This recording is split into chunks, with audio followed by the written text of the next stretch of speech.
So I'm a comfortometer. Most people would think that it's only the temperature that makes you comfortable, but it's also the humidity, the amount of water in the air. So, and this is what a comfortometer is. It has the humidity and the temperature.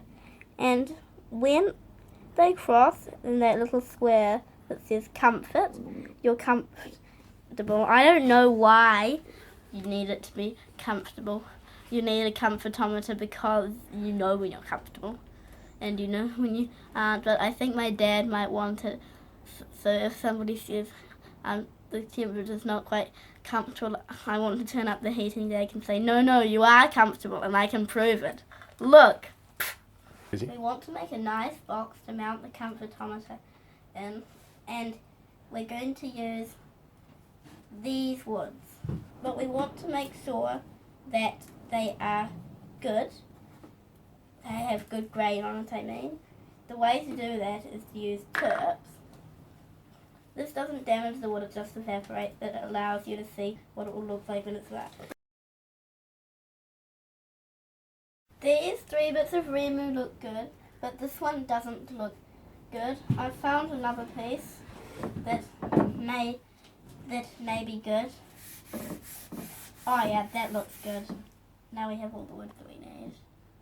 Now I'm going to cut the hole that the comfortometer is going to go in. I'm using a circle cutter, and that's a mega scary tool.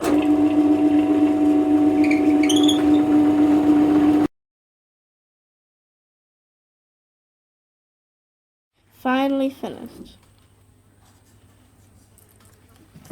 Let's see if the comfortometer fits.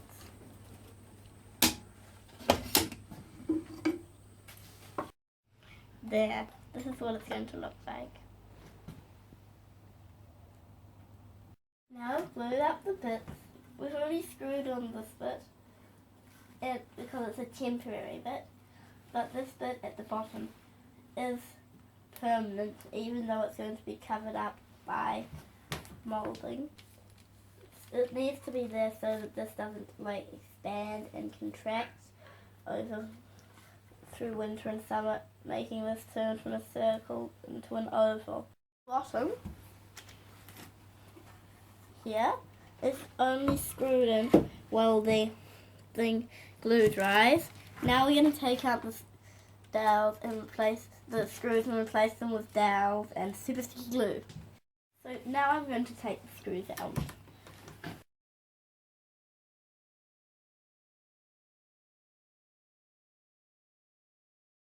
Around the screw holes so they're big enough for the dowels.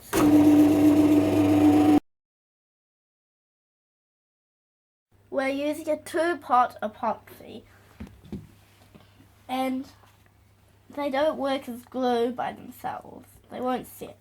So you need to mix the two together until they look like honey.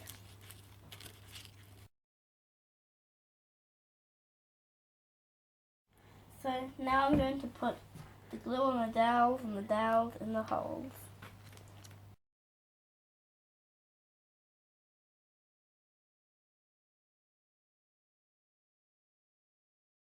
Glue is dry, and now for some aggressive sanding.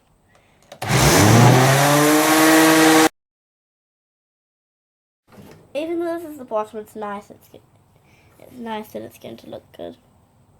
So I'm going to put some edge moulding on the comfortometer, and I tried a whole bunch, and this is the one I've chosen. And the temperature today is quite uncomfortable, and look, I can prove it. Let's put the edge moulding on.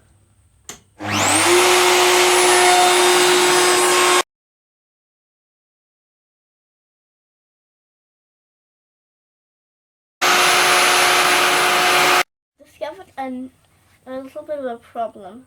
Look, it's bendy. I'm going to try putting it through the thicknesser. This is where I'm up to on the comfortometer, and I'm going to cut off the bit here. But before I do that, I want to make the moulding for the base out of this bit of timber just to check that the proportions are going to look right with the width of the lid I'm going for.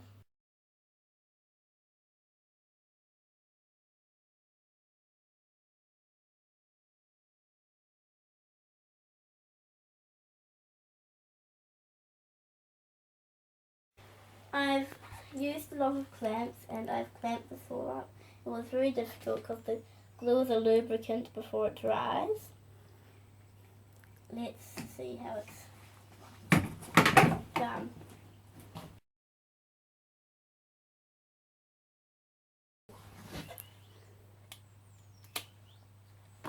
Lucky that was rubber. I'm going to put this on now, but before I do that, I need to drill these temporary screw holes into big dowel holes.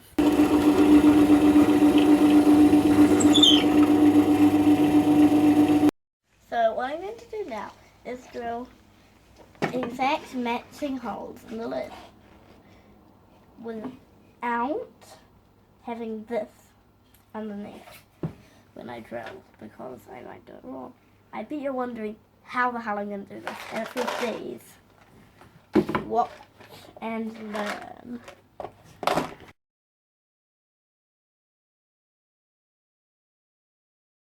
So how this works is I'm going to put the lid on. In this case it will be easier to put the lid on upside down, and then I'm going to bang it with a hammer, and that's going to make lots of little divots where all the dowels are.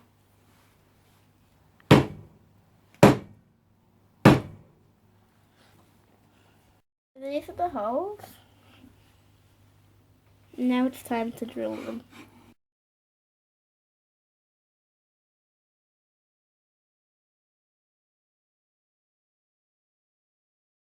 Put the dowels in the bottom holes, and now for the moment of truth.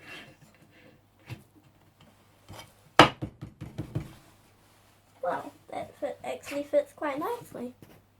I've glued it, let's see how it turns out.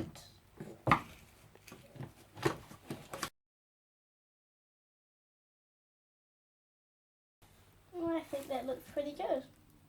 I've got one final cut to make. I hope I don't make a mistake, because then everything will be wasted.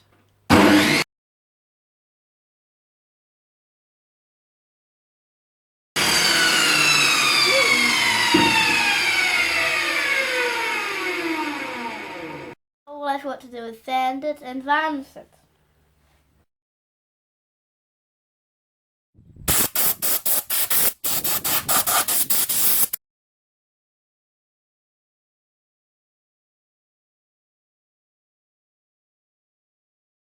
So I've finished varnishing it, but after you varnish something, all the wood fibers stand up on end, like a spiky haircut, so you have to defuzz it with this.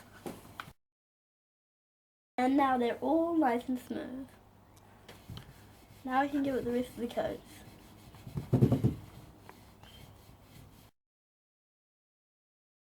So I've finished painting it, and I've put in some clips to hold the actual gauge in place.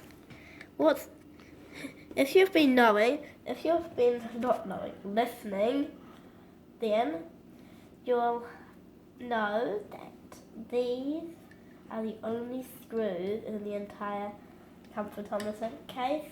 Everything else is doweled. I only put in 3 because I didn't think 4 would be necessary.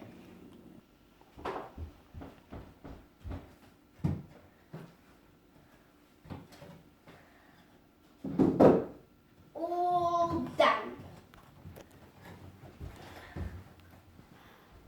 I'm really happy with how this project's turned out.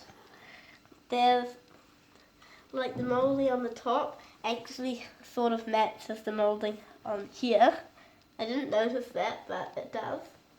And yeah, and there's this bit here, I like that, and it looks and it really looks like a case for a scientific instrument and not like a case for a clock. And this moulding here, I really like it, so I like the mouldings I've chosen. And yeah, I really like it. I'm very pleased with how this particular project has turned out. The only thing about the comfortometer is it's an extremely cold day and the heating's not on because the comfortometer says it's comfortable. And yeah, I think we talked about the scenario happening at the start of the show, didn't we? See you next week. I'm going to go and get warm in the fridge. It's quite cold, you know.